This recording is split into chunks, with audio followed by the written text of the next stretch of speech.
औज़ुबिल्लाहिमिनश्शैतानिर्रजीम बिस्मिल्लाहिर्रहमानिर्रहीम। अल्लाहुम्मा सल्ली अला मुहम्मदिन नबिय्यिल उम्मी व अला आलिहि व सहबिहि व बारिक वसल्लम। मोहतरम ख़वातीन व हज़रात, अस्सलामु अलैकुम। हाल सफ़र अज़ फ़रिश्ता अर्श। अब तक इसकी 4 एपिसोड्स हम आपके साथ शेयर कर चुके हैं और इन 4 एपिसोड्स में हरफ़े अव्वल हज़रत बाग हुसैन कमाल रहमतुल्लाह अलैह साहब के रूहानी सफ़र के आगाज़ और रूहानी ओहदों, इसके अलावा रूहानी तालीम व तरबियत में इंसान के दिल और ज़िक्र इसमें ज़ात की क्या अहमियत है, इन सारे मौज़ूआत पर गुफ्तगू हो चुकी है। प्रीवियस एपिसोड को हमने क्लोज़ किया था एक हदीसे मुबारका पे, जिसका मफ़हूम था कि अगर एक आदमी की झोली में दरहम हो और वो उनको तक़सीम कर रहा हो और दूसरा आदमी बराबर अल्लाह का ज़िक्र कर रहा हो, तो अल्लाह का ज़िक्र करने वाला उस दरहम तक़सीम करने वाले से अफ़ज़ल व आला होगा। हाल सफ़र में आगे चल के हज़रत बाग हुसैन कमाल रहमतुल्लाह अलैह फरमाते हैं, मज़ीद बरां रसूल करीम सल्लल्लाहु अलैहि वसल्लम ने ज़िक्र की अहमियत यूँ बयान फरमाई। अबी मूसा रज़ी अल्लाह ताला अन्हो से रिवायत है, उन्होंने कहा कि रसूलुल्लाह सल्लल्लाहु अलैहि वसल्लम ने फरमाया, उस शख्स की जो अपने परवरदिगार का ज़िक्र करता है और उस शख्स की जो अपने परवरदिगार का ज़िक्र नहीं करता, जिंदा और मुर्दा की सी मिसाल है। एक और मकाम पर फरमाया। हज़रत अनस रज़ी अल्लाह ताला अन्हो से रिवायत है कि बेशक रसूलुल्लाह सल्लल्लाहु अलैहि वसल्लम ने फरमाया, जब तुम बहिश्त के बागों से गुजरा करो तो सैर होकर चर लिया करो। सहाबाए किराम रज़ी अल्लाह अन्हुम ने अर्ज़ किया, बहिश्त के बागात क्या हैं? आप सल्लल्लाहु अलैहि वसल्लम ने फरमाया, ज़िक्र के हल्के यानी मजलिसें।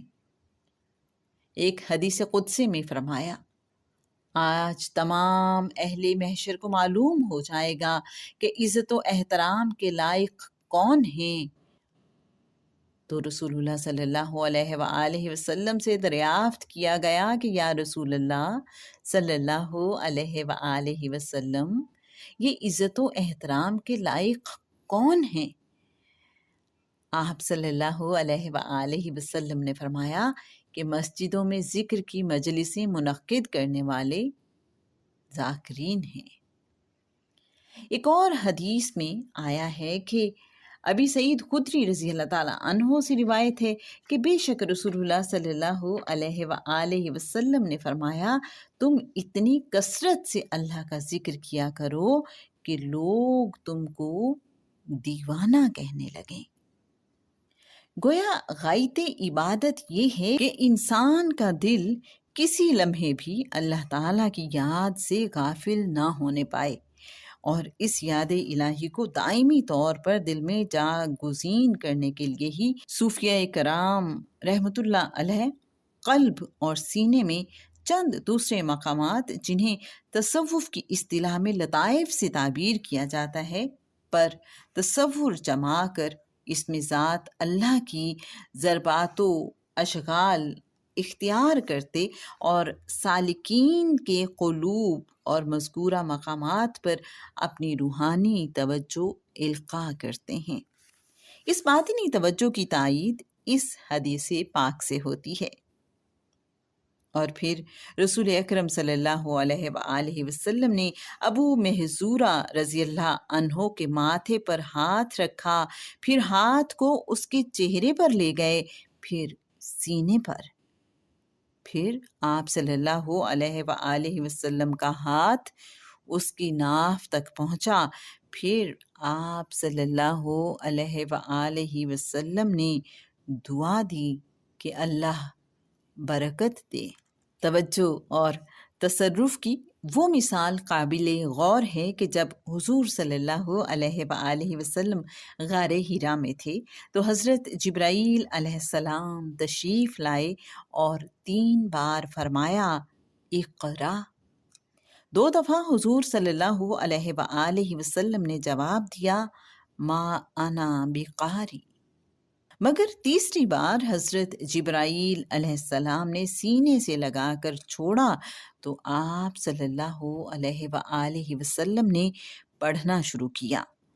بخاری کی اس حدیث شریف کی شرح میں عارف کامل محدث اجل عبداللہ ابی بن جمرہ رحمۃ اللہ علیہ نے بہجت النفوس میں فرمایا ہے، اس حدیث سے ثابت ہوا کہ دبانے والے کا اتصال اس کے جسم سے ہوا جسے بھینچا گیا، جو حصول فیض کا ایک طریقہ ہے، تو اس کے جسم کے اتصال سے باطن میں ایک قوت نورانیہ پیدا ہو جاتی ہے اور اس قوت سے دوسرا شخص اس بوجھ کو اٹھانے کے قابل ہو جاتا ہے۔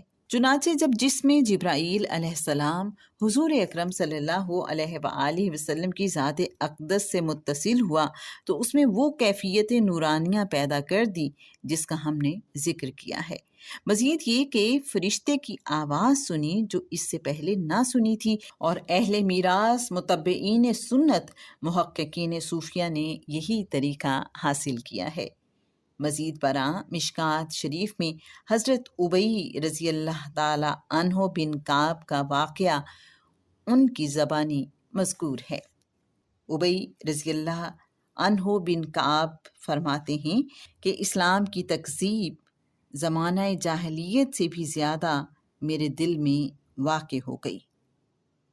جب رسول اکرم صلی اللہ علیہ وآلہ وسلم نے مجھے دیکھا تو میرے سینے پر ہاتھ مارا تو میں پسینہ پسینہ ہو گیا، حالت یہ ہو گئی کہ گویا میں اپنے رب کو دیکھ رہا ہوں۔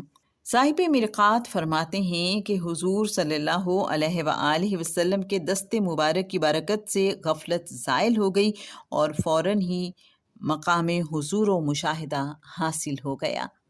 گویا توجہ کی غرض غفلت کو دور اور نور ایمان کو تیز تر کرنا ہے۔ نیز حضرت ابی رضی اللہ تعالیٰ عنہ بن کعب کے واقعے سے یہ بھی ثابت ہوا کہ توجہ انکشاف کا باعث بھی بن سکتی ہے۔